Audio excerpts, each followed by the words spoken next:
Hello everyone, welcome to നോട്ട്ബഡി.in. So ഇന്ന് നമ്മൾ ഡിസ്കസ് ചെയ്യാൻ പോകുന്നത് നയൻത്ത് സ്റ്റാൻഡേർഡിലെ the saga of the tiffin carriers എന്ന് പറഞ്ഞിട്ടുള്ള ഒരു ചാപ്റ്റർ ആണ്. ഈ ഒരു ചാപ്റ്ററിന്റെ പ്രത്യേകത എന്ന് പറഞ്ഞാൽ മുംബൈയിലെ വണ്ടർഫുൾ ആയിട്ടുള്ള ഒരു റിയൽ സ്റ്റോറിയാണ് നമുക്ക് പഠിക്കാനുള്ളത്.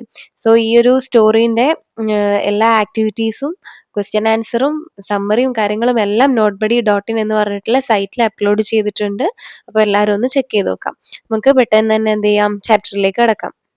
നമ്മൾ ഓദർ പറയാണ് ഈ ഡബ്ബാവാലാസ് എന്ന് പറയുന്ന ഒരു സംവിധാനം മുംബൈക്ക് മാത്രമുള്ളതാണ് എന്ന്. എന്താണ് ഡബ്ബാവാലാസ് എന്ന് പറഞ്ഞാല്?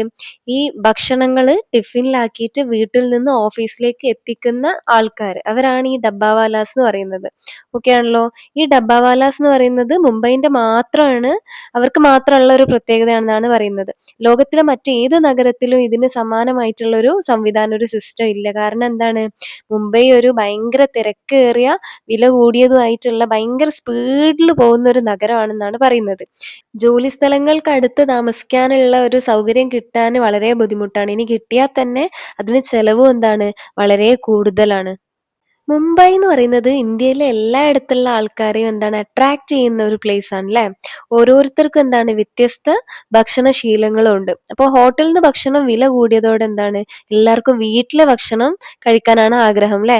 അതുകൊണ്ട് തന്നെ ഈ വർക്കേഴ്സിനൊക്കെ രണ്ട് ഓപ്ഷൻസ് ആണ് ഉള്ളത്. ആ ഒരു ഉച്ച സമയമാകുമ്പം ഒന്നെങ്കിൽ വിശന്നിരിക്കുക, അല്ലാന്നുണ്ടെങ്കിലോ വീട്ടുഭക്ഷണം ഓഫീസിലേക്ക് കിട്ടുമോന്ന് ഇങ്ങനെ സ്വപ്നം കണ്ടുകൊണ്ടിരിക്കാം. ആ രണ്ട് ഓപ്ഷൻസ് ആണ് ഉള്ളത്. ഇമ്പോസിബിൾ ആയിട്ടുള്ള കാര്യങ്ങളൊക്കെ പോസിബിൾ ആക്കുന്ന ഒരു നഗരം തന്നെയാണ് മുംബൈ എന്നാണ് പറയുന്നത്.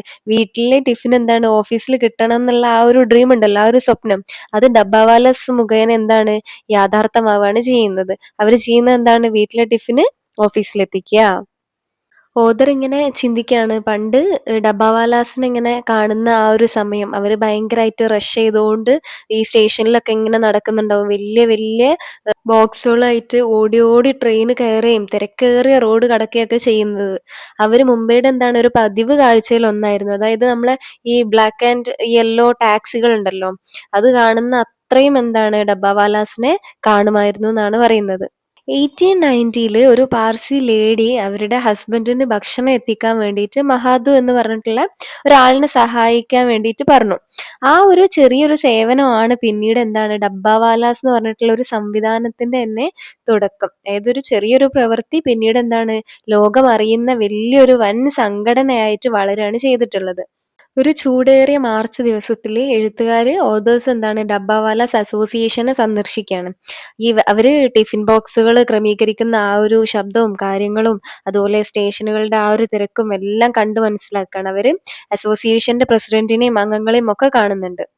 വെസ്റ്റേൺ റെയിൽവേയിൽ 3500 പേരും സെൻട്രൽ റെയിൽവേയിൽ 1500 പേരും ഉണ്ട്. ഇവര് 2 ലക്ഷം ആളുകൾക്കാണ് അവര് ഭക്ഷണം എത്തിച്ചു കൊടുക്കുന്നത്. രാവിലെ 8-ന് ശേഖരിക്കും, അതായത് കളക്ട് ചെയ്യും ഫുഡ്, എന്നിട്ട് ഉച്ചക്ക് 1 മണിക്ക് എന്ത് ചെയ്യും, ഡെലിവറി പൂർത്തിയാക്കും. ഇങ്ങനെയാണ് അവര് ചെയ്തുകൊണ്ടിരിക്കുന്നത്.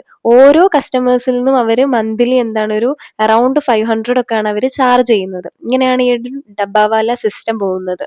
ഇവർ കളക്ട് ചെയ്യുന്ന ഓരോ ടിഫിൻ ബോക്സിലും ആൽഫ ന്യൂമറിക്കൽ കോഡ് ഉണ്ടാവും. അതിൽ എന്തൊക്കെയാ ഉണ്ടാവുക, എവിടേക്കാണ് പോകേണ്ടത്, ഏത് ഡബ്ബാവാലയാണ് അത് കൈകാര്യം ചെയ്യേണ്ടത്, ഏത് ട്രെയിനിലാണ് വെക്കേണ്ടത്, ഏത് ട്രെയിനിലേക്കാണ്, ഏത് ട്രേയിലാ ഇടേണ്ടത്, എല്ലാം ആ കോഡിൽ എന്താണ് ക്ലിയർ ആയിട്ട് ഉണ്ടാവും. ഇത്രയും മികച്ച ഒരു സിസ്റ്റം MBAക്ക് പോലും രൂപകൽപ്പന ചെയ്യാൻ പറ്റില്ല എന്നാണ് അവര് അവകാശപ്പെടുന്നത്, അവർ പറയുന്നത്. അവിടുത്തെ എല്ലാ ഡബ്ബാവാലകൾക്കും എന്താണ് കർശനമായിട്ടുള്ള ഒരു പരിശീലനം, സ്ട്രിക്റ്റ് ട്രെയിനിങ് കൊടുക്കുന്നുണ്ട്. എങ്ങനെയൊക്കെ ഉപഭോക്താക്കളോട് നിൽക്കണം, അവരോട് ഭയങ്കര പൊളൈറ്റ് ആയിട്ട് വിനീതമായിട്ട് നിൽക്കണം. അതുപോലെ തന്നെ മദ്യപാനം പാടില്ല. പിന്നെ അതുപോലെ അവർക്കൊരു വൈറ്റ് ക്യാപ്പ് ഉണ്ടാവും, അത് ധരിക്കാതിരിക്കാൻ പാടില്ല. അത് ധരിക്കാതിരുന്നാൽ അവർക്ക് എന്താണ് ഫൈൻ കിട്ടും. അത് ആവർത്തിച്ചാൽ എന്താണ് ഈ റിപ്പീറ്റ് ചെയ്താൽ അവരെ അവിടുന്ന് പുറത്താക്കും. അത്രയും സ്ട്രിക്റ്റ് റൂൾസ് ആണ് അവിടെ ഉള്ളത്. EL പൗലോ എന്ന് പറഞ്ഞിട്ടുള്ള ഒരു സീനിയർ ഓഫീസർ പറയാണ്, അദ്ദേഹം 10 വർഷമായിട്ട് ഇവരുടെ സർവീസ് ഉപയോഗിക്കുന്ന ആളാണ്. ഒരിക്കൽ പോലും അവർക്ക് ഒരു നേരം മിസ്സാവുകയോ അല്ലെങ്കിൽ ലേറ്റ് ആവുകയോ അങ്ങനത്തെ ഒരു ബുദ്ധിമുട്ടും വന്നിട്ടില്ല. ഇങ്ങനെയും ഒരു എന്താ പറയാ, ഇത്രയും വിശ്വാസ്യതയും കാര്യങ്ങളും ഉള്ള ഒരു കൃത്യനിഷ്ഠയുള്ള ഒരു ഒരു സംവിധാനം എന്താണ് ഭയങ്കര റെയർ ആണെന്നാണ് പറയുന്നത്. ഭയങ്കര കാണാൻ ബുദ്ധിമുട്ടുള്ള ഒന്നാണ്. അതുകൊണ്ട് തന്നെയാണ് എന്താണ് ഇന്റർനാഷണൽ ആയിട്ടുള്ള ആളുകളും ഇവരെ ഭയങ്കരമായിട്ട് അപ്രീഷിയേറ്റ് ചെയ്യുന്നത് എന്ന് പറയാണ് അദ്ദേഹം. പ്രിൻസ് ചാൾസ് അവരെ പേഴ്സണലി കണ്ടിട്ട് ഡബ്ബാവാലാസിനെ കണ്ടിട്ട് അപ്രിഷിയേറ്റ് ചെയ്തിട്ടുണ്ട് അവരുടെ ആ ഒരു സിസ്റ്റത്തിനെ.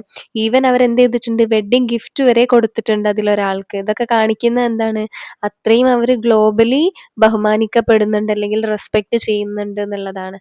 ഇത്രയാണ് ഈ ഒരു ചാപ്റ്ററിൽ നമുക്ക് പഠിക്കാനുള്ളത്. ചാപ്റ്റർ മനസ്സിലായോ ഇല്ലേ എന്നൊക്കെ ഒന്ന് കമൻറ്റ് ചെയ്യുക. പിന്നെ അതുപോലെ തന്നെ എന്തെങ്കിലും ഡൗട്ട്സ് ഉണ്ടെങ്കിൽ അത് ചോദിക്കുക. ഓക്കെ. പിന്നെ ഈ ഒരു ചാപ്റ്ററിലെ എല്ലാ ആക്ടിവിറ്റീസും നോട്ട്സും സമ്മറിയും കാര്യങ്ങളൊക്കെ notebuddy.in എന്ന് പറഞ്ഞിട്ടുള്ള സൈറ്റിൽ അപ്ലോഡ് ചെയ്തിട്ടുണ്ട്. എല്ലാവരും അതൊന്ന് ചെക്ക് ചെയ്ത് നോക്കുക. ലിങ്ക് ഡിസ്ക്രിപ്ഷനിൽ കൊടുക്കുന്നുണ്ട്. സോ നെക്സ്റ്റ് വീഡിയോയിൽ കാണാം. നന്നായിട്ട് പഠിക്കുക. ബൈ.